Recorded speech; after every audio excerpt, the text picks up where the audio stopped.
मेरा पहला competition second class में था, जब मैं एक रस्सा दौड़ का इवेंट था, वो था मेरा। और इन 27 सालों में आपने कितने दिन ऑफ लिया है? एक ऑफ। बेसिकली इतने गोल्ड हैं कि आपको एग्जैक्टली गिनती नहीं है। आपने कितने स्टूडेंट्स को ट्रेन करा है? 40-50 हज़ार। कोई म्यूजिक नहीं, कोई ऐसी नहीं, कुछ नहीं। बेटा हो चुका था उस वक्त। हाँ। आप फादर बन चुके थे, आपके बॉडी बिल्डिंग कॉम्पिटिशन उसके बाद स्टार्ट हुए। अगर आप हारते हो तो ईगो को भी झटका लगता है। बॉडी बिल्डर्स की फैट परसेंटेज बहुत ज्यादा कम होती है। आम पब्लिक जो फिटनेस फ्रीक हैं, उनको इतना लो फैट पे जाने की जरूरत नहीं है। सर, ओलंपिक्स में इंडिया के इतने मेडल्स क्यों नहीं आते जितने आने चाहिए? प्रूव करते करते आपको सालों लग जाते हैं। क्या आपको लगता है कि इंडियंस के जेनेटिक्स बाकी बाहर के देशों के जेनेटिक्स के टक्कर के नहीं है? हम जेनेटिकली बहुत स्ट्रॉन्ग थे, नहीं तो ये मेडल हमारे 6 की बजाय 15 भी हो सकते थे। वैसे रियल में तो ये बोलते हैं, जब आप नेशनल चैंपियन बन गए, अब आपका स्पोर्ट शुरू हुआ है।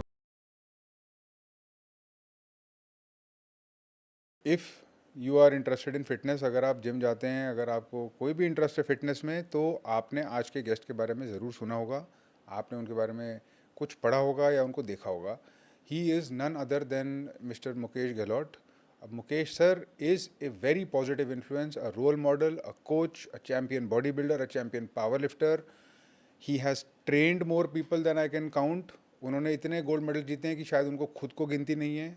वो मिस्टर यूनिवर्स, मिस्टर ओलंपिया, कई बहुत बड़े बड़े स्टेजेस पे इंडिया को रिप्रेजेंट कर चुके हैं, सिर्फ एक स्पोर्ट में नहीं, not just bodybuilding, also in powerlifting, and he has been able to have success in both of them. बहुत लोगों को शायद ये नहीं पता है कि उनका मेरी लाइफ में एक पर्सनली बहुत डीप इम्पैक्ट रहा है। यूपीएससी से पहले मैं एक बॉडी बिल्डर था और मुकेश सर को आइडियलाइज करता था। मुकेश सर मेरे इनफैक्ट ट्रेनिंग पार्टनर थे कुछ देर के लिए, और उनकी कंसिस्टेंसी और उनकी वैल्यूज से मैंने बहुत कुछ सीखा। आज कोशिश रहेगी कि आप वो सब चीज़ें सीखें जो चीज़ें सीखने में मुझे 10 साल लगे। कोशिश करेंगे कि आपको 1 घंटे में वो पता चले। जिससे पहले कि हम स्टार्ट करें, मेरी एक रिक्वेस्ट है कि आप सब्सक्राइब करें। आप सब्सक्राइब इसलिए करें so that we are connected at a more intimate level. आपके पास नोटिफिकेशन डायरेक्टली जाएँ, और आपके सब्सक्राइब करने से हमारा मोराल बढ़ता है। That's a fact. My team feels the positivity when you show them the appreciation. So please do that. And without further ado, let us get started and let's get on with it.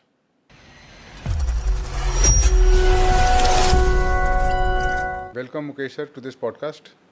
जी धन्यवाद। आज बहुत खुशी हो रही है मुझे आपसे बात करके, और बहुत एक्साइटमेंट भी है, क्योंकि आप मेरे हीरो रहे हैं, आप मेरे ट्रेनिंग पार्टनर रहे हैं, आप मेरे टीचर भी रहे हैं, और मतलब बहुत कम लोग हैं जो ये कह सकते हैं कि उनके ट्रेनिंग पार्टनर हैं, पर एक्चुअली हम तो करते ही थे साथ बहुत पहले। मैं आज सोच ही रहा था कि हमको 20 साल हो गए, मैं 20 साल से आपको जानता हूँ। हाँ, मेरे ख्याल 18-20 साल हो गए करीब। अब मैं तो आपको जानता हूँ, और बहुत सारे लोग आपको जानते हैं, आप सोशल मीडिया के थ्रू भी जानते हैं और सब समझते हैं, बट मुझे लगता है कि बहुत डिटेल में नहीं जानते हैं। तो मैंने एक लिस्ट ऑफ क्वेश्चंस तैयार करे हैं आपके लिए। They are all number based, आपको नंबर्स में जवाब देना होगा, वो है ही जवाब ऐसे ही हैं उनके, ठीक है। जिससे पता चलेगा कि आप जो व्यक्ति हैं क्या, और किस हद तक जो है, why you are so respected, why you are so loved, इतने सब लोग आपको इज्जत क्यों देते हैं, मैं चाहता हूँ कि लोगों को समझ में आए। तो मेरा पहला सवाल, मुकेश सर आपकी एज क्या है? एज मेरी होगी है 53। आपका बॉडी वेट क्या है? करंट बॉडी वेट मेरा 106। आपका फैट परसेंटेज क्या है? मैं कभी देखता नहीं हूँ वैसे वो, लेकिन मेरे ख्याल 20-22% होगा इस टाइम। ये मेरा लाइफ का मैक्सिमम है। नहीं, मुझे नहीं लगता। आपका 12% से ऊपर होगा। नहीं, 12% पे तो ये है कि बॉडी के सब मसल विजिबल होना शुरू हो जाते हैं। 18 से 22 के बीच होगा। 18 से 22, विच इज़ वेरी हेल्थी। आपने कितने साल ट्रेनिंग करी? अगर मैं वैसे कहूँ तो मैं बचपन से ही एथलेटिक एक्टिविटीज़ में हूँ, और मैं हमेशा, मेरे से कोई पूछता तो बताता भी हूँ। मेरा पहला कंपटीशन सेकंड क्लास में था, जब मैं एक रस्सा दौड़ का इवेंट था, वो था मेरा पहला इवेंट। अच्छा। लेकिन प्रोफेशनल मैं बॉडी बिल्डिंग को लेके चलूँ तो 97 से ये करीब 27 साल हो गए।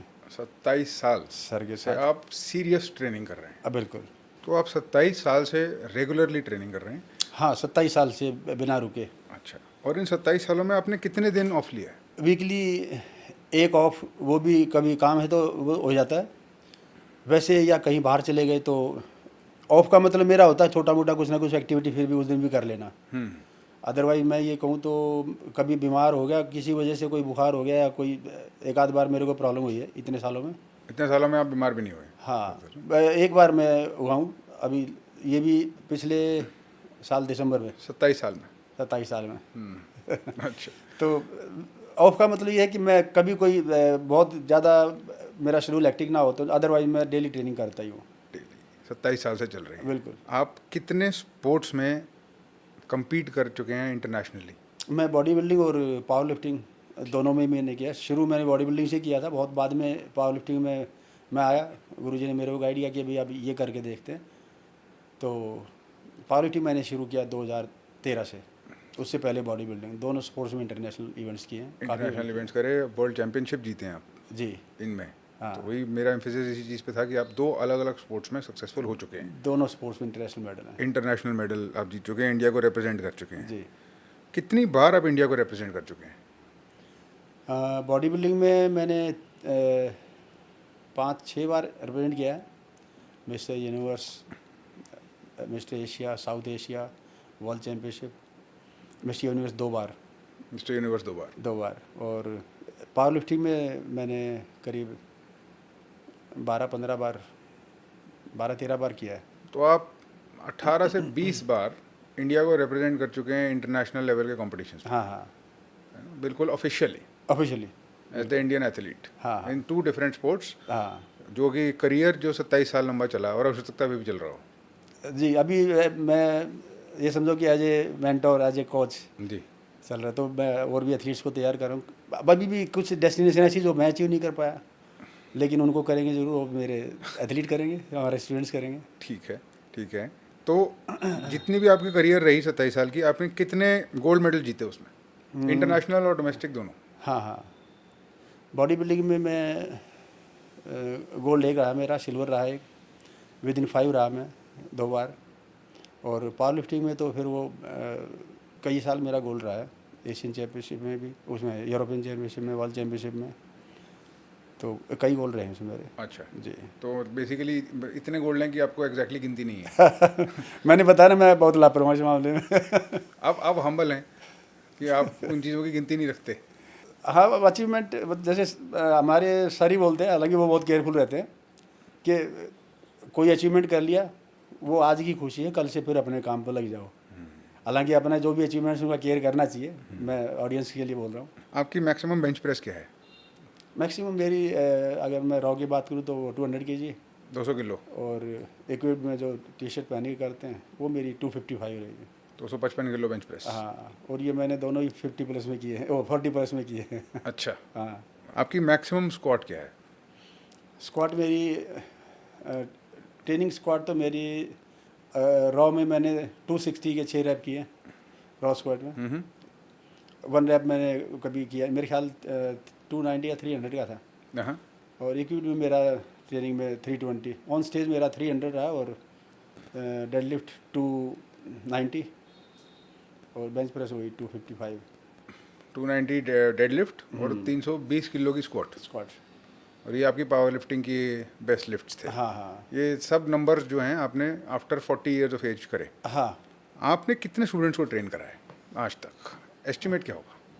आई नो कि आपके पास एग्जैक्ट नंबर नहीं होगा क्योंकि हाँ, एग्जैक्ट नंबर तो खैर वो हो भी नहीं सकता, क्योंकि पता नहीं 40-50 हज़ार कम से कम लोग मेरे से जुड़े, ट्रेनिंग करके जो मेरे साथ गए हैं फिजिकली। फिजिकली, बिल्कुल जिम पे। और हज़ारों एथलीट हैं जो मेडल विनर बने, उसमें से हज़ारों, सैकड़ों नहीं, हज़ारों। क्योंकि देखो, हर वो बच्चा मेडल विनर है जो डिस्ट्रिक्ट में भी मेडल लेके आया है, यूनिवर्सिटी में मेडल लेके आया, इंटर कॉलेज में, इंटर यूनिवर्सिटी में जी। अपने स्टेट में, नेशनल में, इंटरनेशनल, वो सब भी मेरे लिए मेडल है। क्योंकि एक बच्चा जो डिस्ट्रिक्ट का कंपटीशन खेल रहा है उसके लिए वो बहुत बड़ा कंपटीशन है, और एक जो इंटरनेशनल इवेंट में जीत के आया उसके लिए भी वो बड़ा मेडल है। ठीक। लोग ऐसे सोचते हैं कि छोटे छोटे मेडल को भी गिनाते हैं ये। हाँ। नहीं, वो भी हमारा एफर्ट है, नहीं, वो दोनों का, उस बच्चे का भी और मेरा भी। इसमें कोई शक नहीं है। तो हज़ारों चैंपियन आपने बनाए हैं। बिल्कुल। तो ये तो हो गए कुछ नंबर्स जी जो आज की डेट में हमको सुनने में बहुत इंप्रेसिव लगते हैं, बहुत अच्छे लगते हैं। जी। इनके जो पीछे मेहनत है, जो कंसिस्टेंसी है, वो बहुत आराम से समझ में नहीं आती। उसके बारे में थोड़ी बात करी जाए। उसके बारे में बात करने के लिए I want to go back to the start. आपकी स्टार्ट कहाँ से हुई? क्या आप स्टार्टिंग से ही आपको पता था कि आप एथलीट बनोगे? आपको किसी ने सपोर्ट करा या आपको किसी ने सपोर्ट नहीं दिया? सपोर्ट वाला भी एक बहुत इंपॉर्टेंट क्वेश्चन है जो अभी आगे आएगा। जी। आपकी खुद की जर्नी कैसे रही? हम यहाँ तक कैसे पहुँचे? मैं अगर बात करूँ स्पोर्ट्स की, तो मेरा इंटरेस्ट तो शुरू से ही था। जैसे मैंने बताया, मैं फर्स्ट सेकंड क्लास से ही मेरा कुछ ना कुछ जो भी एक्टिविटीज़ कराते स्कूल में, मैं सब में हिस्सा लेता था। तो इंटरेस्ट तो मेरा शुरू से ही था, बचपन से ही था। उससे पहले जब स्कूल में नहीं गए थे तब भी हम वो छोटे छोटे गेम जो गांव में खेलते हैं बच्चे, सब खेलते थे। जी। आजकल तो बच्चे मोबाइल में खेलने लगे, हम तो आउटडोर एक्टिविटीज़ करते थे। फिर स्कूल में गए तो बड़ी स्टैंडर्ड में गए स्कूल में, 10th में, 8th में, 12th में। वहाँ पे जो भी एक्टिविटीज़, जो भी स्पोर्ट्स होते थे उनमें मैं पार्टिसिपेट करता था। जीते हारे नहीं जीते कोई। कॉलेज में गया वहाँ भी मैं स्ट्रेंथ स्पोर्ट्स में भी, और जो दौड़ने वाले स्पोर्ट्स उनमें भी। प्रोफेशनली अगर मैं बात करूँ तो मैं बॉडी बिल्डिंग जिम मैंने फर्स्ट टाइम किया था 92 में। मैं कॉलेज से घर जाता था, रास्ते में एक जिम था, मैं वहाँ उतर के ट्रेनिंग करके फिर घर जाता था। कॉलेज से घर जाते टाइम 92। वहाँ से मेरे को जिम की एक्सरसाइज का शौक लगा था। ठीक। फिर 97 में मैं सर से मिला था, भूपेंद्र धवन धवन जी, द्रोणाचार्य अवार्ड। तब नहीं था उनके पास अवार्ड, बाद में हुआ है। तो 97 से उन्होंने बॉडी बिल्डिंग मेरा शुरू कराया, और वो आज तक मैं उन्हीं के साथ जुड़ा हुआ हूँ। 97 से। ये भी लकी रहा मैं कि एक ऐसे कोच मिले कि जिनके साथ जुड़ने के बाद मुझे कभी सोचना ही नहीं पड़ा कि मैं किसी और के पास करूं। ये मेरे ख्याल नहीं तो आजकल तो बहुत बच्चे हैं जो ये प्रोफेशन हो गया कि भाई आज इस कोच के साथ, कल उस कोच के साथ। कंसिस्टेंसी बहुत ज़रूरी है आपकी ट्रेनिंग में भी, और जो आपने मेंटर चूज़ किया है वहाँ भी कंसिस्टेंसी बहुत ज़रूरी है। समर्पण, एक बार आपने कोच को समर्पण कर दिया उनके सामने कि जी अब जैसा आप कहेंगे आदेश करेंगे, मैं वैसा ही करूँगा। आपने जो ट्रेनिंग बताई वो ट्रेनिंग करनी है, आपने जो डाइट बताई वो डाइट लेनी है। तो कंसिस्टेंसी एक तो आपकी वो उसमें कि आपकी बिलीविंग वो कभी ब्रेक ना हो कोच के प्रति। वैसे अब आप इसके बारे में मैं थोड़ा सा और जानना चाहता हूँ आपसे, बाद में ज़रूर इस पे आएंगे। ये जो आपने बात बोली बिल्कुल ऑपोजिट है आजकल के ट्रेंड के हिसाब से। आजकल के ट्रेंड के हिसाब से ऐसा कोई रिलेशनशिप नहीं होता है। अच्छा, प्रोफेशनल ट्रांजैक्शनल सा एक रिलेशनशिप होता है। हाँ। लोग ऑनलाइन कोचेज़ हायर करते हैं, लोग डिफरेंट कोचेज़ हायर करते हैं जी। और बिल्कुल एक सर्विस है जो बेची जाती है और ख़रीदी जाती है। हाँ हाँ। ये जो कल्चर है मैंने खुद देखा है, मैंने सर से डंडे खाए हैं, आप सब कुछ आपको पता ही है जी। वो एक चीज़ I have never seen it before. वो तब भी रेयर थी, अब तो वो बिल्कुल ही मतलब ना के बराबर हो गई अब तो ना के बराबर है। हालांकि मैं ये नहीं कहूँगा कि ये लोग गलत हैं जो रोज़ कोच बदलते हैं, बिल्कुल नहीं। उनकी बिलीविंग 1 साल तक जुड़ी रही उनके साथ, उन्होंने उनकी गाइडेंस में अच्छा किया।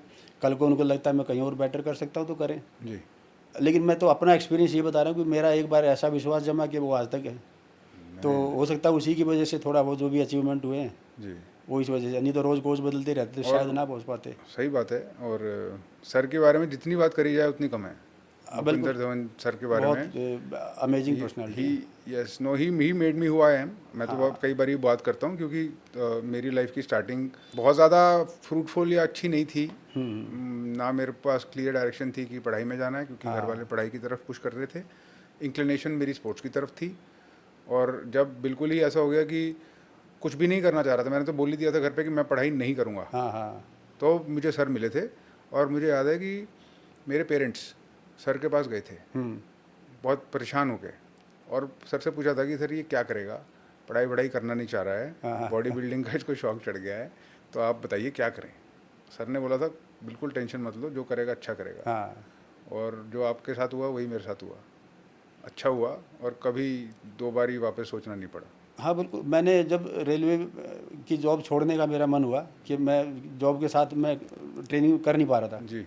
टाइम नहीं मिल रहा था, तो घर में सबने अपोज किया, नहीं सरकारी नौकरी है, क्योंकि ये बड़ा भाव होता है हमारे लोगों में सरकारी नौकरी मिलना। क्या करेगा, छोड़ के नहीं कामयाब होगा तो फिर क्या करेगा।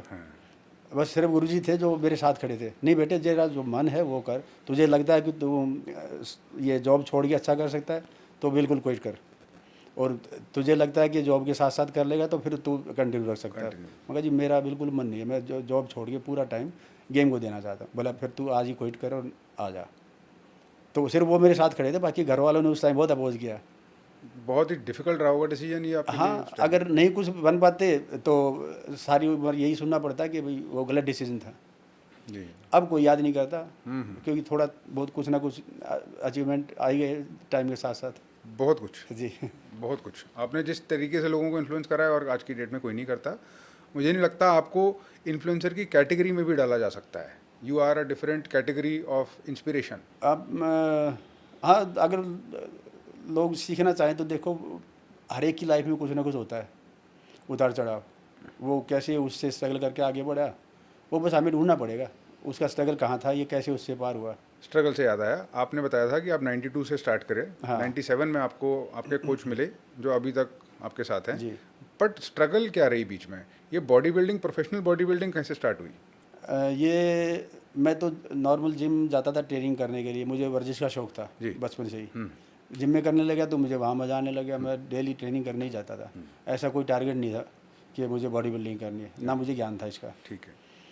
वो करते करते फिर 95 में मैं और मेरा दोस्त है एक, सुशील गहलोत, हम दोनों ने कई पोस्टर लगे देखे कि बॉडी बिल्डिंग के। दिल्ली स्टेडियम, तालकटोरा स्टेडियम में कंपटीशन होना था।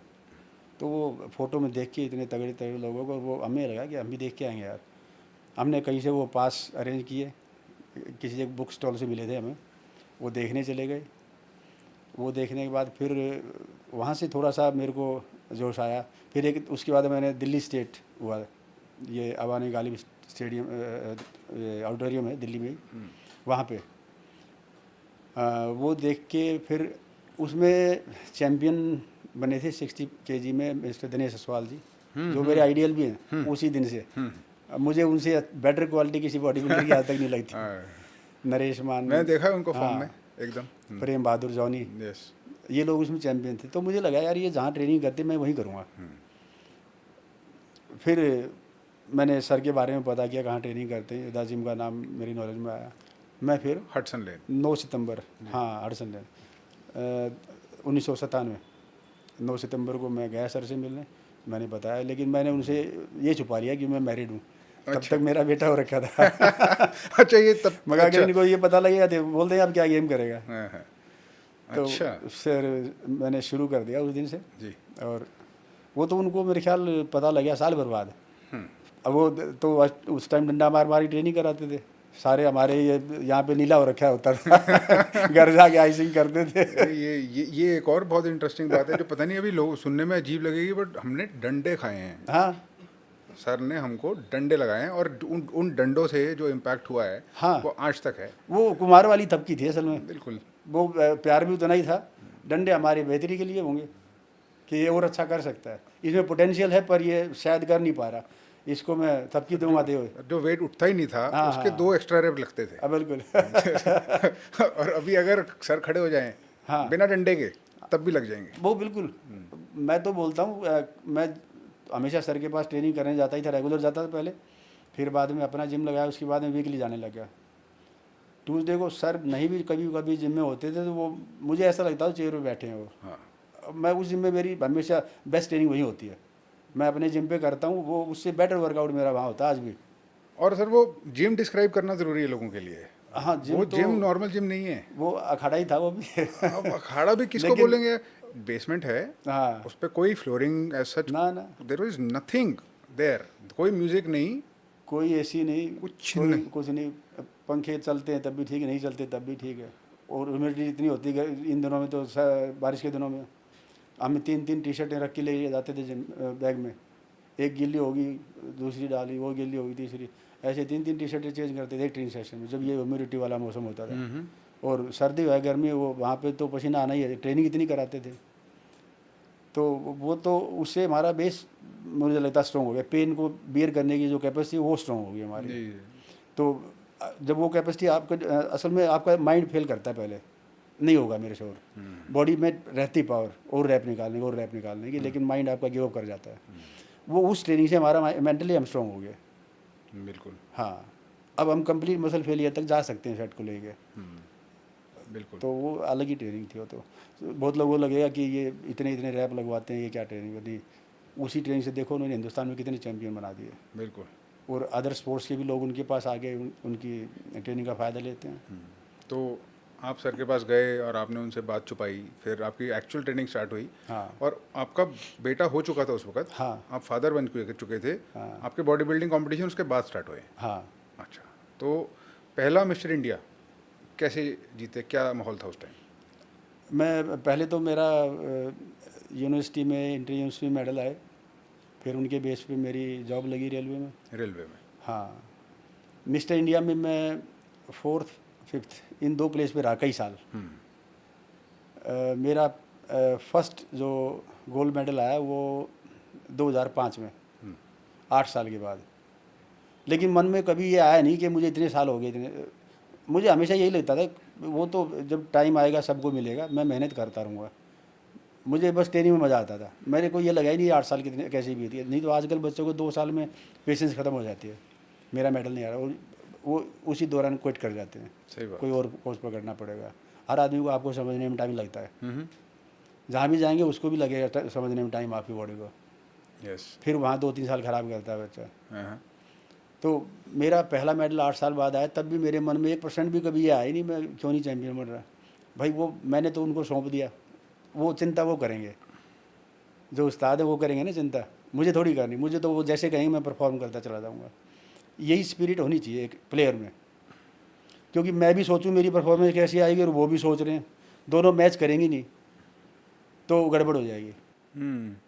बट ये भी बहुत इम्पोर्टेंट है ना कि आप बॉडी बिल्डिंग के स्टेज पे जब जाते हो, पता नहीं लोगों को किस हद तक आइडिया है, bodybuilding as a normal term use होता है, bodybuilding of as a sport की हम बात कर रहे हैं।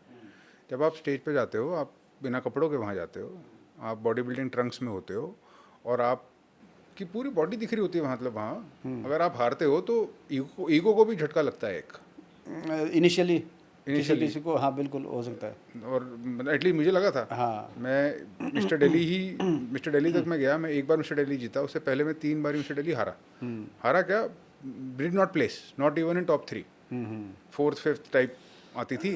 और वो बहुत मतलब मुझे तो अफेक्ट करता था नेगेटिवली। उसने कंपटीशन की स्पिरिट मेरे अंदर डाली, फिर मैं फाइनली जीता। बट 8 साल उसको सस्टेन करना, हाँ क्योंकि आप ट्रेनिंग तो चैंपियन बनने के लिए ही करते हो, बिल्कुल। इतना पेशेंस और वो माइंडसेट आपके पास कहाँ से आया, ये मुझे आज तक समझ में नहीं आया। मैं जब पहला कंपनी से खेला ना मिस्टर दिल्ली, तो वो बेस्ट 5 निकालते थे, उसमें बेस्ट 6 था या 5 था, अभी तो 5 है मेरे ख्याल, उस टाइम बेस्ट 6 निकालते थे।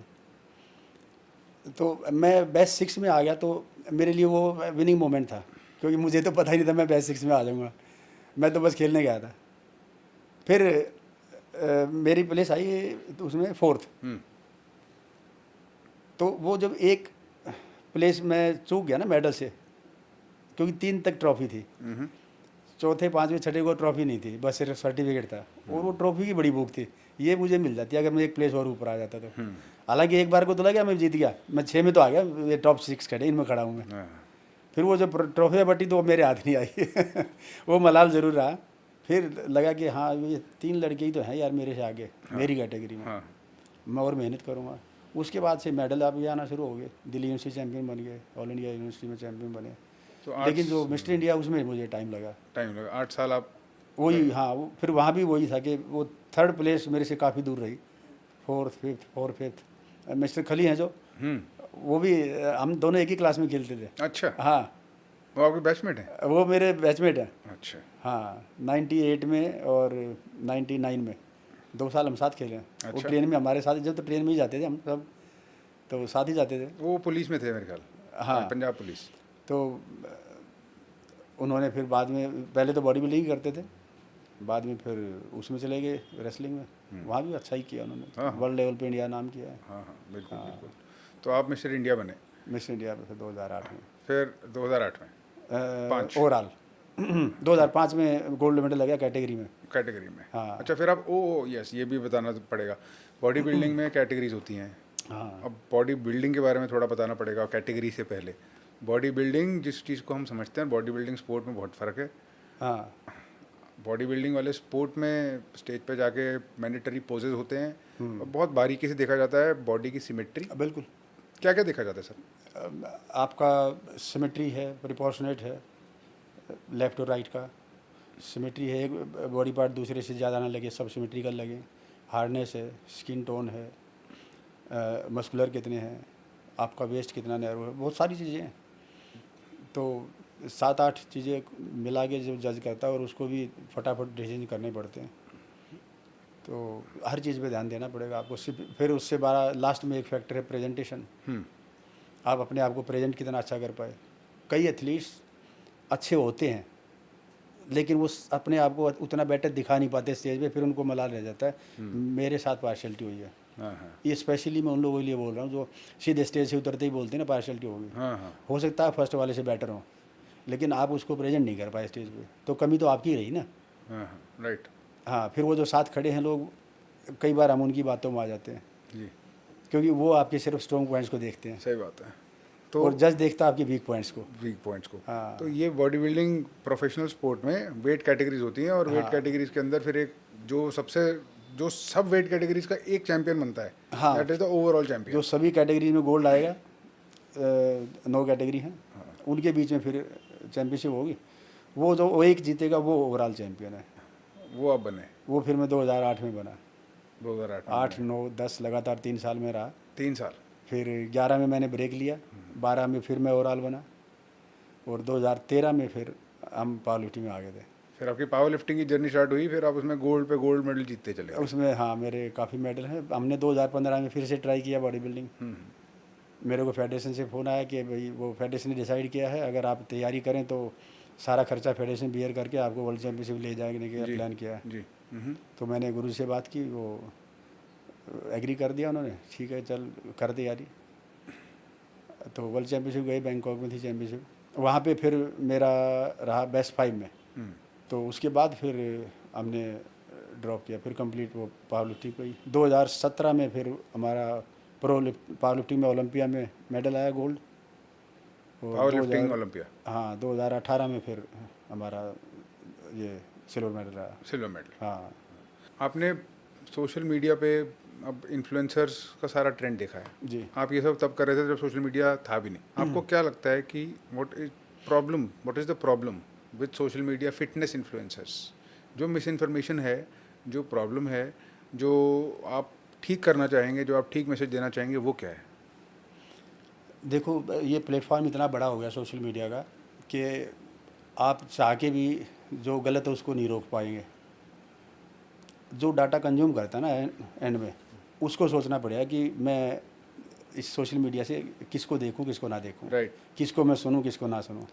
ये तो उसी को डिसाइड करना पड़ेगा।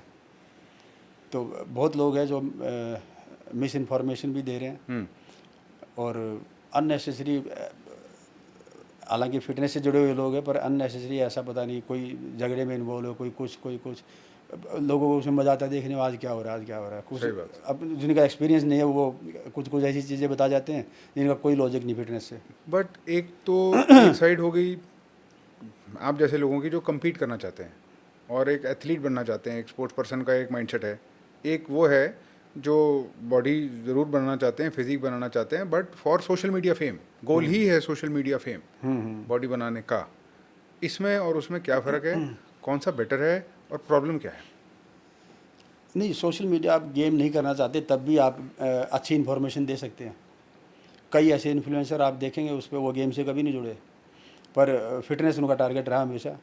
हम हमेशा फिट रहिए टारगेट को लेके। आप जो आपका एक्सपीरियंस है वो आप बताते जाओ लोगों को, जिससे आपने आपको फिट किया है हाँ। एक अच्छे तरीके से, हेल्दी डाइट से, एक अच्छी ट्रेनिंग से। वो मैसेज आप देना चाहें तो बिल्कुल दे सकते हैं। ज़रूरी नहीं जो बॉडी बिल्डर है वही इन्फ्लुएंसर बनेगा। सर, ओलंपिक्स में इंडिया के इतने मेडल्स क्यों नहीं आते जितने आने चाहिए? देखो, वैसे भी ओलंपिक की बात करना मेरे लिए, मैं समझता हूँ कि थोड़ा सा बड़ी बात हो जाएगी नहीं नहीं, क्योंकि मैं एक तो ओलंपिक स्पोर्ट्स से किसी भी मायने में जुड़ा नहीं हुआ हूँ। बट आपने ग्राउंड लेवल से एथलीट्स पर तैयार करे हैं। अगर कारण मैं बताऊँ तो कई फैक्टर हो सकते हैं। जी। सबसे पहले जो परिवार हैं उनकी सोच में चेंज आना चाहिए। जितना एफर्ट वो लगाते हैं बच्चे को पढ़ाने में, उतना ही एफर्ट अगर किसी बच्चे का इंटरेस्ट खेल में है तो उस खेल की तरफ लगाएं। होता क्या है कि चाहे वो पढ़ाई में बच्चा इंटेलिजेंट है या नहीं है, उसका मन लगता है नहीं लगता है, लेकिन हम हमेशा फोर्स करते हैं नहीं पढ़ाई कर, खेल की तरफ उसको जाने नहीं देते। अगर उसका इंटरेस्ट वहाँ शो कर रहा है वो इंटरेस्ट, तो हमें बचपन में पहचानना पड़ेगा। जो आज कंट्री ज़्यादा मेडल लेके आ रही है वो ये देखो ना किस एज में शुरू कराते हैं बच्चे को स्पोर्ट्स। हमारा बच्चा कब शुरू करता है? जब वो आपको 12th कर लेता है, बहुत बार ऐसे होता है ग्रेजुएशन भी कर लेता है, तब आपको फ्री हैंड, आप उसको फ्री हैंड देते हैं क्योंकि आपने देख लिया अब ये कामयाब नहीं हो रहा पढ़ाई में, चलो तुम्हें गेम करना है तो कर ले। जबकि वो होना चाहिए था अर्ली एज में, बचपन में। राइट। एकेडमिक्स और स्पोर्ट्स साथ साथ चलना चाहिए था अगर उसका स्पोर्ट्स में इंटरेस्ट हो तो।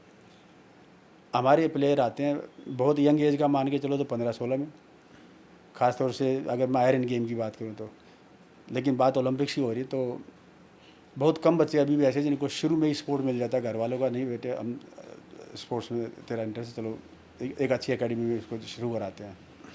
नहीं तो बच्चे जिद करके स्पोर्ट्स में आते हैं लेटर थोड़ा सा एज ज़्यादा होने के बाद। आपके खुद के साथ दूसरा फाइनेंशियल सर्कमस्टांसिस हैं। जी अभी हर बच्चा जो स्पोर्ट्स करता है सबके फाइनेंशियली वो एक जैसे नहीं हालात। अब सरकार भी देखो, सरकार की अपनी प्रायोरिटीज़ हैं। स्पोर्ट्स हमारे लिए आज बहुत प्राइम इसलिए नहीं हो सकता क्योंकि एक डेवलपिंग कंट्री है। सर, पर मैं अपने तजुर्बे से कुछ कहना चाहता हूँ। अभी कुछ महीने कुछ साल पहले ही मैंने ओलंपिक वेट लिफ्टिंग स्टार्ट करी, क्योंकि पावर लिफ्टिंग बॉडी बिल्डिंग बहुत हो गई थी हाँ। और I wanted something different. Olympic weight lifting का बहुत शौक चढ़ गया मुझे, और मुझे लगा कि मास्टर्स कैटेगरी में मैं खेलूँगा। बाद में रियलाइज़ हुआ कि बहुत डिफिकल्ट है, अभी भी कोशिश चल रही है, बट उसके लिए फिर मैं स्टेडियम गया। जवाहरलाल नेहरू स्टेडियम में वेट लिफ्टिंग हॉल है, हाँ। और वहाँ पर प्रॉपर गवर्नमेंट सैंक्शनड कोच बैठते हैं, आते हैं, आप जाके वहाँ पे ट्रेनिंग कर सकते हो। तो स्टेडियम में सर, वेट लिफ्टिंग स्टेडियम में, जो मेन स्टेडियम है और दूर दूर तक कहीं वहाँ और ओलंपिक वेट लिफ्टिंग होती नहीं है, हाँ। वहाँ पे पानी का टैंकर नहीं है, वहाँ पे बाथरूम्स गंदे थे, वहाँ पर आप इनसाइड द स्टेडियम आपको जानवर घूमते मिलते हैं, और बहुत बुरी हालत थी।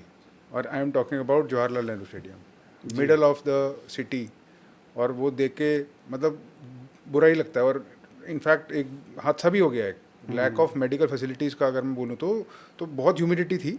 मैं नया नया गया था और ब्रेक आ गई थी मेरी ट्रेनिंग में, तो आई वॉज नॉट रेडी।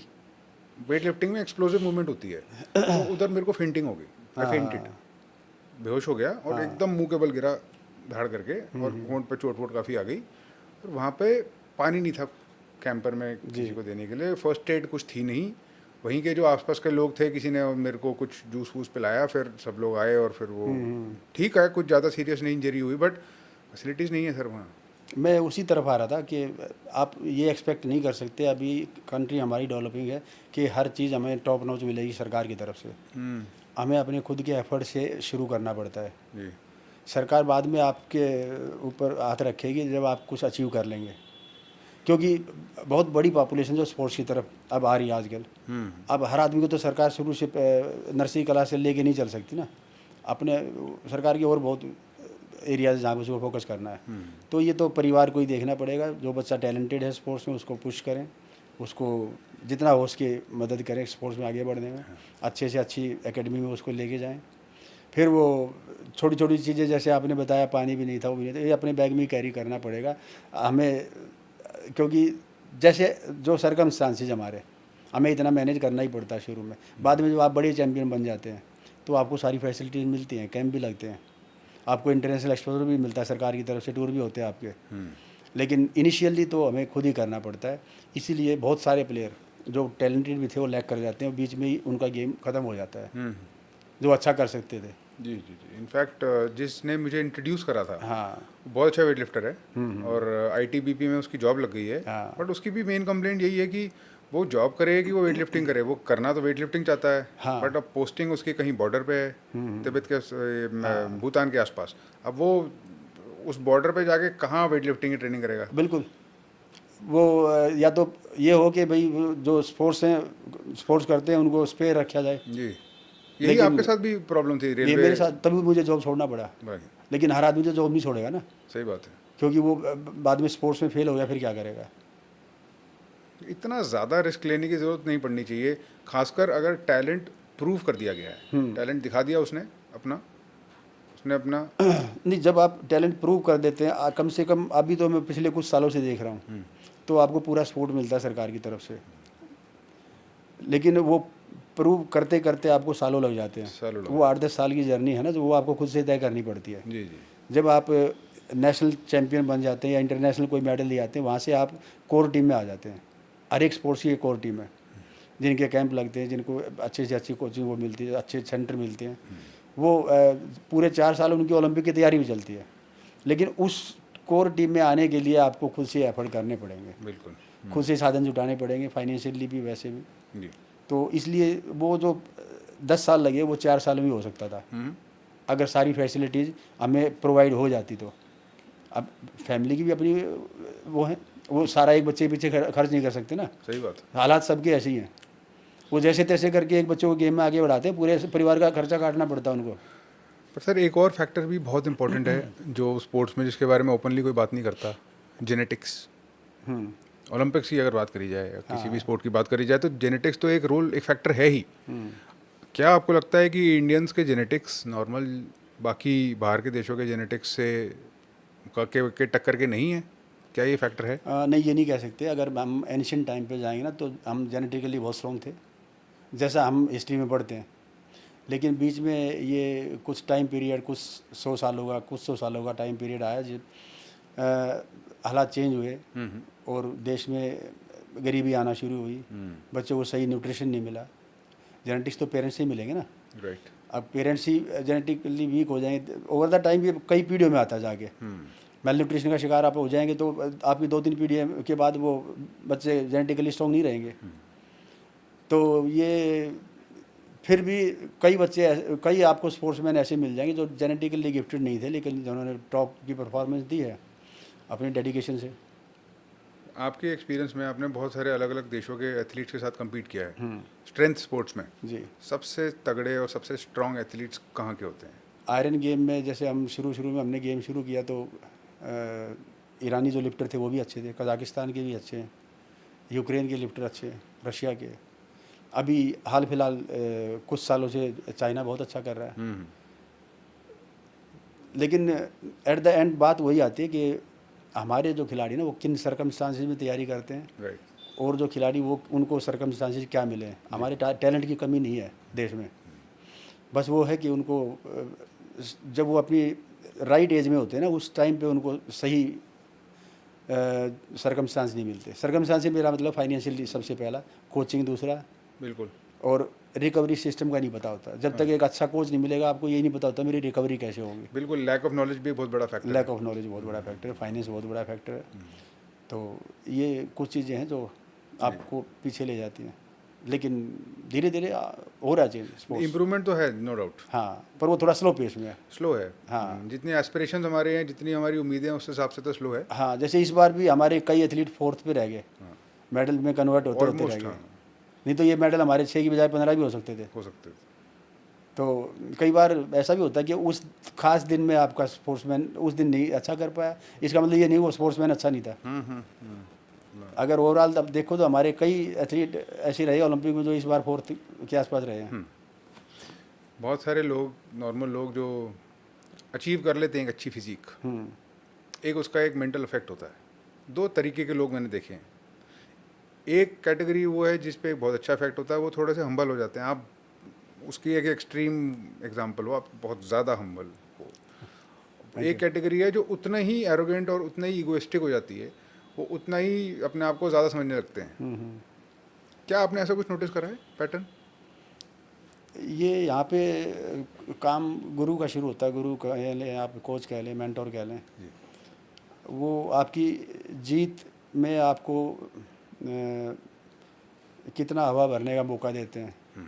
ये काम तो फिर आपके उस्ताद का ही है।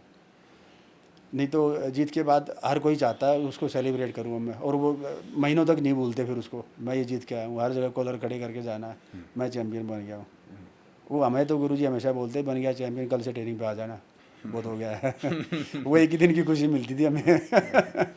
फिर अगले दिन से फिर डंडा लेके लग जाते थे।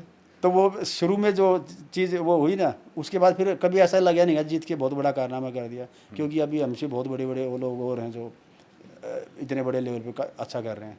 और मैं तो उन लोगों की बात कर रहा हूँ जिन्होंने कुछ नहीं जीता है। हाँ हाँ, वो सिर्फ सोशल मीडिया पे या थोड़ा बहुत बॉडी बना के उनको लगता है कि वो बाकी लोगों से फिर स्पेशल वो उनका दीवार भी खड़ी हो जाती है। अगर हम इतने में खुश हो जाएंगे, हमने स्टेट चैंपियनशिप जीत ली या नेशनल चैंपियनशिप जीत ली और हम खुश हो गए। वैसे रियल में तो ये बोलते हैं जब आप नेशनल चैंपियन बन गए अब आपका स्पोर्ट शुरू हुआ है। राइट।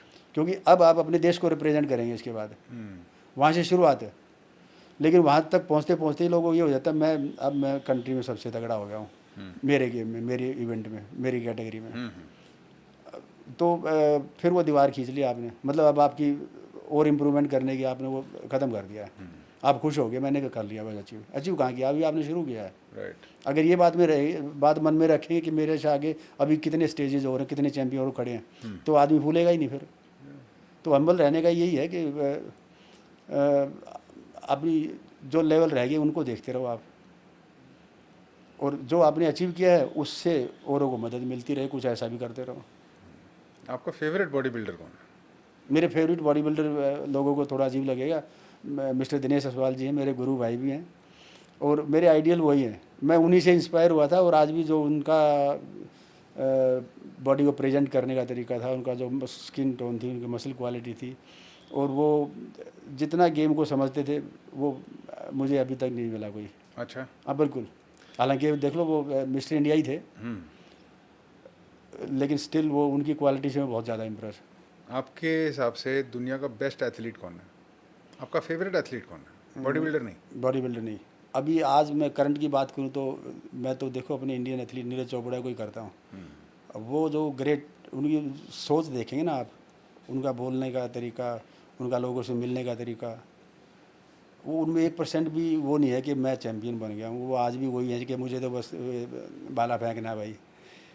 वो बिल्कुल उनको 1% भी, मैं हालांकि मिला नहीं हूँ उनकी, पर बहुत बार मैं उनको मीडिया में देखता हूँ, मुझे लगता ही नहीं है इसके मन में ये आ गया मैं चैम्पियन बन गया हूँ। वो तो नहीं, फीलिंग नहीं है, एरोगेंस नहीं है। हाँ, अगर मैं ओलंपिक स्पोर्ट्स की बात करूँ तो, नहीं तो सचिन तेंदुलकर बहुत बड़ी लीजेंड है जी। वो, उनसे बहुत कुछ सीखा जा सकता है। वो भी बिल्कुल हमेशा हम्बल रहे। वो बस गेम के अलावा उनके दिमाग में नहीं होता था कुछ। बिल्कुल। एक बारी मुकेश सर, आपसे आपकी नॉलेज से जानना चाहता हूँ मैं, fitness goals for the common person के फिटनेस गोल्स ये हैं कि वो फैट परसेंटेज कम चाहता है ज़्यादातर, मसल मास बढ़ाना चाहता है, मेन विमेन बोथ। टाइम उसके पास कम है। ज़्यादातर लोग या स्टूडेंट्स हैं या वर्किंग प्रोफेशनल्स हैं, उनके लिए एक एक करके एक एक सेगमेंट में थोड़ा सा कवर करना चाहता हूँ। सबसे पहला डाइट, क्या डाइट होनी चाहिए आपकी ताकि आपका फैट परसेंटेज कम हो, मसल मास मेंटेन रहे या बढ़ जाए? किसी वर्किंग प्रोफेशनल के लिए या किसी स्टूडेंट के लिए, हाँ, गिवन दैट बहुत ज़्यादा खर्चा करने के लिए उसके पास नहीं है। तो सबसे पहले तो आपको ये सोचना है कि मुझे घर की डाइट पे रिलाई करना है, घर की बनी हुई डाइट पे। क्या अवॉइड करे और क्या इंक्लूड करे? हाँ, शुगर को सबसे पहले अवॉइड करना है, सब चीनी वाली चीज़ों को, सब चीनी वाली चीज़ों को। शुगर को थोड़ा डेली बेस क्वालिफाइड। पे ना हो, कभी कभी आपको क्रेविंग होती है खा सकते हो, बिल्कुल सातों दिन आपको डाइट करना बहुत टफ हो जाएगा। हाँ सर, शुगर को थोड़ा सा क्वालिफाई करना पड़ेगा। लोग शुगर को सिर्फ शुगर समझते, चीनी, बट शुगर जो आप कह रहे हो it is simple carbohydrates. Simple carbohydrates, मैदा भी शुगर ही है। मैदा शुगर है, ब्रेड शुगर है, हाँ हाँ, ब्रेड भी मैदा जितने ही भी है। वाइट स्टार्ची, वो भी वो सब मेरी नज़र में शुगर ही है। शुगर है, दैट शुगर। बिल्कुल, चावल शुगर है, आप समझ सकते हो। वाइट राइस भी बहुत जल्दी, वाइट राइस शुगर है। लेकिन वो है कि आपने बहुत रिगरस ट्रेनिंग करी तो उसके बाद आपको अपने आप को रिप्लेनिश करना तो ले सकते हो आप। नॉर्मल केस में तो शुगर ही है। हाँ हाँ, जूस, फ्रूट जूस जो हम पीते हैं वो शुगर है। जूस की बजाय फ्रूट खाना अच्छा है। फ्रूट खाना अच्छा है, आपको रेशा मिलना चाहिए, फाइबर मिलना चाहिए। फाइबर भी मिलेगा, ठीक बात है। डाइट, सॉरी, ये कोका कोला एट्सेट्रा, इसमें तो चीनी है ही। मैंने बताया ना, घर का खाना। सिर्फ घर का खाना। आप कोका कोला घर पे नहीं बनाते तो मत पियो। अब कोका कोला कंपनी मेरे पे वो ना कर दे कि नहीं नहीं, हो सकता है उनको आइडिया ही मिल जाए कि घर पे बनाने का कुछ इंतजाम कर दिए लोगों। तो मैक्सिमम आपने अपनी बनाई हुई डाइट पे, घर पे बनी डाइट पे वो करना बट इंडियन डाइट में भी एक और मेरा सवाल इससे खड़ा होता है कि वेजिटेरियनिज्म है हमारे यहाँ, और बड़ा इंटरेस्टिंग लगा मुझे सुन के कि आप भी वेजिटेरियन की तरफ जा रहे हैं। हाँ, मैं 1 साल हो गया, एक तो मैं प्रोटीन इंटेक कम, और मैंने अभी 1 महीने से नॉनवेज बंद कर दिया है। हालांकि मैं एग वाइट लेता हूँ अभी भी, नॉनवेज मैंने बंद कर दिया सडनली। 26-27 साल मैंने नॉनवेज खाया पूरे बॉडी बिल्डिंग के टाइम पे। लेकिन अब जब मेरे को फील हुआ कि अब मुझे गेम नहीं करना है, मुझे अपने आप को फिट रखना है, तो मुझे ज़्यादा प्रोटीन की ज़रूरत भी नहीं है। जितना मुझे प्रोटीन चाहिए अपने आप को ये इतना फिट रखने के लिए, वो तो वेज डाइट से हो जाएगा। मैं एग से कोई भी हटा दूँगा थोड़े दिन में। तो आप कितने ग्राम प्रोटीन ले रहे हैं मैं 80 से 100 ग्राम दिन के? हाँ, जबकि मेरा बॉडी वेट भी 105-6 किलो 6 किलो के आसपास है। और उससे ज़्यादा नहीं? 100 ग्राम से ज़्यादा नहीं ले रहा अभी मैं, और फिर भी मेंटेन साल भर से मैं 100 ग्राम प्रोटीन भी हूँ। क्या हम आपकी डाइट को ब्रेक डाउन कर सकते हैं ये समझने के लिए कि 100 ग्राम प्रोटीन एक एगिटेरियन डाइट से कैसे मिल सकता है? मैं अगर अपनी डाइट को बताऊं तो मैं 4 मील अभी लेता हूं, ठीक है, और 5वां मेरा 1 स्कूप प्रोटीन हो जाता है बस। ठीक। मैं सुबह 4 एग वाइट लेता हूं, जो प्रोटीन की बात करूँ तो, ठीक है। और दही होती है 150 ग्राम, 4 एग वाइट और 150 ग्राम दही, एक मील, हाँ, ठीक और oats, plain oats, plain oats, वो करीब 80 ग्राम होते हैं। ओके, थोड़ा सा फ्रूट, उसमें आपको कोई भी सीजनल फ्रूट, और 6 वॉलनट होते हैं। ये मेरा ब्रेकफास्ट हो गया। बहुत केयरफुली वो है, हाँ, ठीक है। लंच टाइम पे सोया चंक्स 40 ग्राम। सोया चंक्स 40 ग्राम, न्यूटेला, हाँ, ठीक न्यूटेला। ठीक है। हाँ हाँ, और किनोवा 60 ग्राम। फिर दही 200 ग्राम के आसपास, और थोड़ा सा फ्रूट, ठीक, ये हो गया। और सैलड मेरी हर मील में होता है। वेजिटेबल सैलड में ब्रोकली, बीन्स, कैरेट, वो चेंज होता रहता है, जैसे अभी इस सीज़न में ये चल रहा है। ठीक, और इवनिंग में जब मैं जाता हूँ जिम पे, उस टाइम पे फिर मेरा वही एग वाइट, ओट्स, फ्रूट, दही, सेम रिपीट हो सेम जाता है, सेम। जो सुबह खाया था। हाँ, अच्छा, रात में फिर मेरा ये पनीर 100 ग्राम, हाँ, या 4 एग वाइट, और किनोवा 60 ग्राम, 40 to 60 ग्राम, और सैलड। आप रोटी नहीं खा रहे, चपाती नहीं खा रहे? नहीं, रोटी तो मैं कभी कभार, नहीं तो मैं तो बहुत सालों से नहीं खा रहा। नहीं, अच्छा, हाँ, पहले राइस रेगुलर होता था, अब राइस भी हटा दिया मैंने। कितने सालों से आपने रोटी नहीं खाई है? ऐसा नहीं कि मैंने रोटी कितने सालों से नहीं खाई, कभी महीने 2 महीने मेरा मन कर गया तो खा लिया, अदरवाइज मेरे रूटीन में नहीं है, बहुत सालों से नहीं है। आपकी लाइफ में चपाती का एक बहुत सालों से रेगुलर वो नहीं है? नहीं, अच्छा, ठीक है, तो ये डेली की डाइट है। ये अभी मेरी जो करंट में डाइट चल रही है साल भर से। बहुत स्ट्रिक्ट है सर, देखो बहुत डिसिप्लिन चाहिए इसके लिए। मुझे मज़ा भी इसी में आता है। अच्छा, अगर मुझे आप कहोगे रेस्टोरेंट पे, आप मैं 2 दिन लगातार नहीं खा सकता। कभी कभार तो अब मुझे ऐसे परहेज भी नहीं है, मैं बहुत फाउल्स भी कर लेता हूँ। कभी गैदरिंग में कहीं उसमें बैठे हैं, कहीं चले गए, किसी के साथ बैठे हैं, तो जो मिलेगा वो खा लूँगा मैं ऐसे नहीं कहता नहीं नहीं मैं नहीं खाता, मैं नहीं खाता। पर वो मेरा जो रूटीन डाइट है ना, वो बहुत क्लीन है। देखने वाले कहीं में बैठा हूँ, किसी फंक्शन में, पार्टी में, वो ये ना समझे कि मैं ये खा रहा हूँ तो मेरी रूटीन डाइट ये है ना। वहाँ मैं कोला भी पी लूँगा, वहाँ मैं आइसक्रीम भी खा लूँगा। पहले तो बहुत ही खाई सर है। कुछ जुगाड़ बताइए, कुछ तो आसान इसको आसान करना पड़ेगा, क्योंकि ये डाइट जो आपने डिस्क्राइब करी, हाँ, मुझे नहीं लगता मैं खा सकता हूँ एक हफ्ते से ज़्यादा। मेरे लिए सबसे ज़्यादा एंजॉयबल यही डाइट है। अच्छा, हाँ, मुझे मज़ा इसमें आता है। क्या ये स्टार्टिंग से था कि आपने ट्रेन ही खुद को ऐसा कर लिया है? ये नहीं, शुरू में, हालांकि शुरू में तो घर में वही होती थी, रोटी सब्जी खा लिया, दूध पी लिया, दही खा ली, बस यही होता था जब बॉडी बिल्डिंग शुरू नहीं की थी। आप जोमेटो से ऑर्डर नहीं करते कुछ खास? कभी नहीं, मेरे फ़ोन में ही नहीं जोमेटो। जोमेटो ही नहीं है? अच्छा, जोमेटो वालों को ये इसका नोट लेना चाहिए। कोई फूड वाला ऐप मेरे इसमें नहीं, फ़ोन में। बिल्कुल, आप खाना ही घर का खाते हैं, मतलब आपकी डाइट ही इतनी हेल्दी है तो रिजल्ट तो अच्छा होगा ही। और आपने मेरी घर पे मैं हूँ तो मेरी डाइट बिल्कुल क्लीन चलती है, और मैं उसी को एंजॉय करता हूँ। ऐसा नहीं कि मैं ज़बरदस्ती अपने आप में वो कर रहा हूँ। ठीक है। हाँ, बाहर हैं तो अगर जो अवेलेबल फिर वो खा लिया। अच्छा, क्या इस डाइट को जो आपने बताई आपके 4 मील्स, क्या हम इसको थोड़ा सा नॉर्मल कर सकते हैं एक नॉर्मल इंसान के हाँ, लिए जो? आप रोटी सब्जी खा सकते हैं, 2 रोटी खा लिया आपने, सब्जी ले लिया, अपनी भूख से थोड़ा कम रखना कार्बोहाइड्रेट्स को। ठीक है। देखो, भूख से बड़ा कोई पैमाना नहीं है आजकल, हालांकि बहुत लोग नाप तोले खाने लगे, मुझे इतने ग्राम राइस लेना, इतने ग्राम वो। मैं कह रहा हूँ आपकी जैसी भूख है ना, उससे थोड़ा कम रखो कार्बोहाइड्रेट्स को। और प्रोटीन के लिए आप दूध, दही जो भी खाते हैं, सोयाबीन खा सकते हैं, दालें, स्प्राउट्स खा सकते हैं। तो मैं स्प्राउट्स अभी भी 100 ग्राम डेली मेरा हो जाता है करीब करीब। अच्छा, उसको मैं थोड़ा थोड़ा करके 2-3 बार में जब मैंने खाना वो खा लेता हूँ। तो इनमें एक नॉर्मल आदमी का पूरा हो जाता है प्रोटीन। अगर उसमें इतना डिसिप्लिन हो तो। क्योंकि हाँ। नॉर्मल मैं आपको बताता हूँ, जो दिनचर्या रहती है लोगों की, नॉर्मली सुबह कुछ नहीं खाते, टिपिकली काम पे जाते हैं, वहाँ पे कॉफ़ी पीते हैं, वहाँ पे जो भी चाय samosa whatever is there वो खाते हैं, जस्ट टू मेक श्योर कि गाड़ी चलती रहे, हाँ हाँ, दिमाग चलता रहे, काम करते हैं, फिर रात को आके बहुत सारा खाना खाते हैं, फिर उसके रात को और भी ज़्यादा खाना पर खाते वो हैं। प्रोसेस उल्टा कर दिया सब। That is the life style जो लोग फॉलो कर रहे हैं। आप आधा घंटा लगाते खाना खाने में, आधा घंटा जल्दी उठ लो बस, लेकिन सुबह ब्रेकफास्ट जरूर करके निकलें घर से।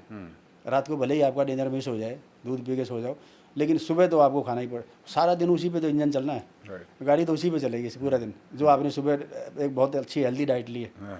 और आप देखें, अगर आज जो हेल्दी खाना शुरू करते हैं ना, अंदर कॉन्फिडेंस भी आता है। आप अंदर से इंटरनली खुश रहते हैं हेल्दी खा के। कभी भी नोट कर लेना, जंक खा के आप ज़्यादा देर खुश नहीं रहेंगे, नो डाउट अबाउट इट। थोड़ी देर बाद गिल्ट होता है। सही बात है। नहीं, कुछ सिस्टम भी खराब सा, अजीब सा लगता है, यू डोंट फील हाँ, गुड। हैवीनेस सी लगती है। हैवीनेस लगती है और bloating जब आप लगती हेल्दी है। खाएंगे ना तो जल्दी डाइजेस्ट भी होता है, हैप्पीनेस रहती है अंदर। राइट। तो जो लोग ब्रेकफास्ट मिस करते हैं वो तो सबसे बड़ी, मैं तो उनको यही टिप देना चाहूँगा कि ब्रेकफास्ट को आज से ही शुरू, कल से शुरू कर दें। सबसे इम्पोर्टेंट डाइट है। और वो अपना हैवी रखें। बेशक आप घर में पराठे भी खाते हैं तो भी कोई बात नहीं, अच्छा, बाहर का तो चलेगा। एब्सोल्यूट नो बाहर का नो कम से कम नो रखो। बैन है। अच्छा ठीक है, ओके। फ्रॉम दैट डाइट अब हम आते हैं एक्सरसाइज पे। हाँ। For the normal person, normal person के पास टाइम कम है, या वो जिम जा पा रहे हैं या वो जिम नहीं जा पा रहे। जो जिम नहीं जा पा रहा है और जिसको घर पे ही करना है, बेयर मिनिमम इक्विपमेंट क्या होनी चाहिए उसके पास जो उसको खरीद लेनी चाहिए करने के लिए? अगर घर पे ही करने हैं तो कुछ तो बॉडी वेट एक्सरसाइज है, अगर वो आप कर पाते हैं तो। एक ऑलरेडी जो थोड़ा सा एक्टिव आदमी वही कर पाएगा। जिसने कभी एक्सरसाइज नहीं करी वो बॉडी वेट एक्सरसाइज नहीं कर पाता। बॉडी वेट एक्सरसाइज डिफिकल्ट होती है। डिफिकल्ट होती है नए आदमी के लिए। राइट। तो उनके लिए छोटे छोटे 2-3 पेयर डंबल के अपने घर में रख लें, एक बार रख लें, 2-4 प्लेटें रख लें, उसी से हो जाएगा। कुछ फ्लोर पे लेट के क्रंचेज हो गया, प्लैंक्स वगैरह लगा लिया, छोटा मोटा कोई योगा का आपको आता है तो वो कर लिया। शुरू तो करें ना एटलीस्ट। फिटनेस तो एक जर्नी है, ये टारगेट नहीं है।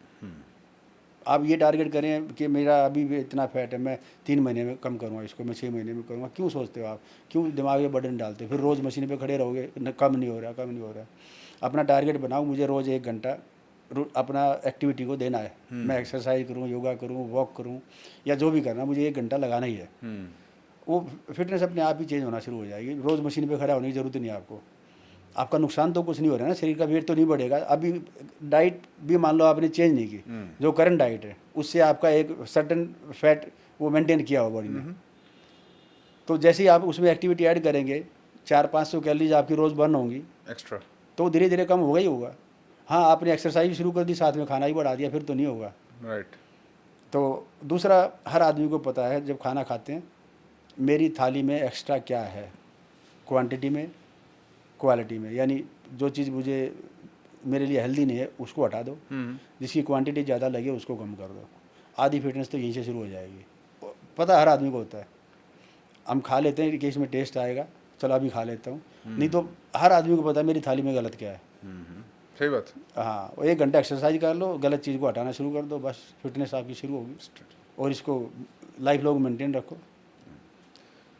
जब एक्सरसाइज की बात हम कर रहे थे तो आपने कहा कि कुछ डंबल्स, कुछ बेसिक प्लेट्स, बारबेल और योगा मैट वगैरह से काम हो जाएगा। बट क्या हम कुछ बेसिक एक्सरसाइजेस लिस्ट कर सकते हैं उन लोगों के लिए जो उनको करनी चाहिए, जो आप समझते हो कि मैंडेटरी बेसिक फाउंडेशनल एक्सरसाइजेज हैं घर पे करने वाली, वो क्या होंगी? जैसे आपने 2 डंबल ले गए या बार ले गए, शोल्डर प्रेसिज कर लिया, डंबल कर लिया, front raise, side raise, shoulder dumbbells के लिए। लेट के आप पुशअप्स नहीं कर पाते तो लेट के फ्लोर पे लेट के डंबल प्रेसिज कर लिया, फ्लाइज कर लिया, डंबल कर बाइसेप लगा लिए। 2 डंबल हाथ में पकड़ के या बार पकड़ के आपने वो गुड मॉर्निंग या ये डेडलिफ्ट कर लिया, बिल्कुल लाइट वेट से। Light weights. खाली उठे बैठे लगा लिया थोड़ा सा, फ्लोर पे लेट के क्रंचेज कर लिया एब्डोमेन के लिए। ठीक। तो जो भी मूवमेंट्स आप कर पाएँ, एक रबर बैंड रख लो, उससे भी बहुत सारी एक्सरसाइज हो जाती हैं। कुछ छोटे छोटे वेट रख लो, बस शुरू हो जाएगा आपका। कितनी देर देनी चाहिए आपको लगता है मिनिमम रिक्वायरमेंट? इनिशियली आप 40 मिनट का टारगेट करो, बाद में 1 घंटा या 1 घंटा 20 मिनट जब भी आपको टाइम हो। 40 मिनट पर डे। और वीक में कितने दिन? वीक में पहले शुरू में 4 दिन का टारगेट करो आप, ठीक। क्योंकि आपके लिए शुरू में अभी शुरू किया तो 6 दिन मुश्किल हो जाएगा। तो 4 दिन टारगेट करें, 2 महीने 3 महीने उसको 4 दिन ही रखें, फिर आपको मज़ा आने लग जाएगा तो आप खुद ही वो 2 दिन और बढ़ जाएंगे। 1 दिन अपना फ्री छोड़ दो, कोई बात नहीं। ठीक है। हाँ, 6 दिन करो फिर। ओके। जो लोग जिम जाते हैं उनके लिए क्या एडवाइस है? बेसिक रिक्वायरमेंट क्या है उनकी, और क्या फाउंडेशनल एक्सरसाइजेज उनको करनी चाहिए? गोल वही है, फैट लॉस, मसल मास। ठीक है। एक तो जो जिम जाने लगे हैं, थोड़े से यूज टू हैं, तो थोड़ा सा वर्कआउट उनका बड़ा हो जाएगा। जी। जो बिल्कुल नए हैं वो अपना initially mix exercise, body weight exercise, वो बॉडी मिक्स एक्सरसाइज शुरू करें, जिसमें पूरी बॉडी को कवर करने वाली एक्सरसाइज हो, 1-1 2-2 एक्सरसाइज सभी बॉडी पार्ट्स की। वो 2 हफ्ते करें, 3 हफ्ते करें, उसके बाद अपना बॉडी पार्ट वाइज कर लेंगे। 2-2 पार्ट रोज़ करें। 20 मिनट कार्डियो किया आपने, 40 मिनट आपने बॉडी पार्ट पे लगाया, 1 घंटा थोड़ा सा कूल डाउन स्ट्रेचिंग किया, 1 घंटा 10 मिनट, और वो आपका वर्कआउट फिनिश हो जाएगा। ठीक है। वो अगर आपका कोई ट्रेनर है जिम में, वो गाइड कर दे तो अच्छा है, नहीं तो आप थोड़ा थोड़ा सोशल उस पर बहुत सारे आजकल अच्छे इन्फ्लुएंसर जो बताते हैं एक्सरसाइज, उनको फॉलो करके आप वहाँ से अपने लिए रूटीन निकाल सकते हो। मुझे लगता है कि अगर हम कहीं ना कहीं स्टार्ट करते भी हैं, हम्म। अगर आपकी फिटनेस जर्नी लंबी चलनी है हम्म। तो आपको खुद सीखनी पड़ेंगी चीज़ें, हाँ, अपने लिए जो बेस्ट होता है। और अपनी बॉडी का तभी समझ में आता है जब आप खुद उसके साथ थोड़ी एक्सपेरिमेंटेशन बिल्कुल, करते हो। शुरू में जो एक्सरसाइज आपको कंफर्टेबल लगती है उन पे काम करें, डिफ़िकल्ट मूवमेंट अवॉइड करें, शुरू में कंपाउंड मूवमेंट्स को थोड़ा सा अवॉइड करें 2-4 हफ्ते के लिए। जी। एक बड़ी इंटरेस्टिंग स्टडी आई थी मुकेश हम्म। सर, साइंस मैगजीन में, एंटी एजिंग पे। Anti ageing. एंटी एजिंग पे कंक्लूजन ये निकला कि जो लोग सबसे ज़्यादा लॉन्जेविटी है जिनकी, एक क्रिटिकल फैक्टर है लीन मसल मास। हाँ। लीन मसल मास सबसे ज़्यादा कोरिलेट कर रहा था लॉन्जेविटी के साथ। Lean muscle mass, VO2 max. VO2 max is, आपको तो पता ही है, तो अमाउंट ऑफ ऑक्सीजन यू हाँ कैन हाँ। कैरी, आपके लंग्स और आपकी कार्डियोवैस्कुलर एबिलिटी को वो करता है। और तीसरा था एक्सप्लोजिवनेस। एक्सप्लोजिवनेस। एक्सप्लोजिवनेस, जिनके पास ये तीन थे उनकी लाइफ एक्सपेक्टेंसी सबसे ज़्यादा थी। अच्छा। ये चीज़ें बढ़ाने का क्या तरीका है ताकि हम जब 53 के हों तो आप जैसे दिखें? नहीं, आप तो यंग ही दिखेंगे, आप फिटनेस फ्रीक हैं। बट आप जैसे नहीं, आप जैसे दिखना है। मेरे से बेटर ही रहेंगे। लीन मास तो वही है कि अपने फैट को कंट्रोल रखें डाइट और ट्रेनिंग के थ्रू, और मसल मास एक लिमिट तक अपना मसल मास कैरी करें। ये ऐसा नहीं कि आपको बॉडी बिल्डर ही बनना है, एक गुड लुकिंग फिजिक चाहिए आपको, असल में बॉडी बिल्डर वाला फिजिक नहीं चाहिए। तो वो जो एक एवरेज हाइट को 70 to 80 kg के बीच में एक गुड लुकिंग फिजिक आ जाता है। कोई कोई 85 तक चला गया। 100 किलो करने की ज़रूरत नहीं है अगर आपकी एवरेज हाइट है तो वो तो आपकी ट्रेनिंग और डाइट से ही आएगा, लीन लुक। दूसरा एक्सप्लोजिवनेस, वो आपकी एक्टिविटीज़ से आएगा। आप जो भी फिजिकल एक्टिविटीज़ करते हैं उसमें कुछ ऐसे मूवमेंट्स ऐड कर लें, कुछ एक्सरसाइज का पैटर्न चेंज करें। जैसे मैं बेंच प्रेस लगा रहा हूँ, अब ये भी बेंच प्रेस है, जी। एक मैं पुश कर रहा हूँ, हर रैप को पुश कर रहा हूँ, तो एक्सप्लोजिवनेस आ गई ना। राइट। ये सभी एक्टिविटीज़ में आ सकती है। आप जंप कर रहे हैं, हमेशा हाई और हाई जंप करने की कोशिश करें, उससे आपकी स्क्वाट्स भी बढ़ेगी, आपका लॉन्ग वो भी बढ़ेगा। और किसी भी स्पोर्ट्स में आप उसमें भी आपकी परफॉर्मेंस को बढ़ाएगा जंपिंग। दूसरा, कार्डियो।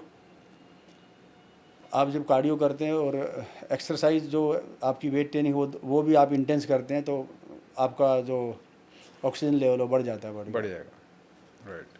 हाँ, और मैंने तो यही पढ़ा था कि कार्डियक एक्सरसाइज, हालांकि लोग बहुत ज़्यादा उसको इम्पोर्टेंस देते हैं, वो ही ज़्यादा करते हैं वेट घटाने के लिए, और वेट ट्रेनिंग को इग्नोर कर देते हैं। हाँ हाँ बिल्कुल। उसका इफेक्ट नेगेटिव है। 8-10 घंटे मैक्सिमम रहता है राइट। आपके मेटाबॉलिज्म पे। वेट ट्रेनिंग अगर आपने अच्छी ट्रेनिंग करे तो वो अगले 48 आवर तक आपका मेटाबॉलिज्म रेट को हाई रखता है। Basal metabolic rate will be बिल्कुल। हायर। करेक्ट। BMR आपका बढ़ जाता बढ़ है, जाता है। तो वो ज़्यादा आपको फिट रखता है। बिल्कुल। तो दोनों को कंबाइन करके चलें, बेस्ट है।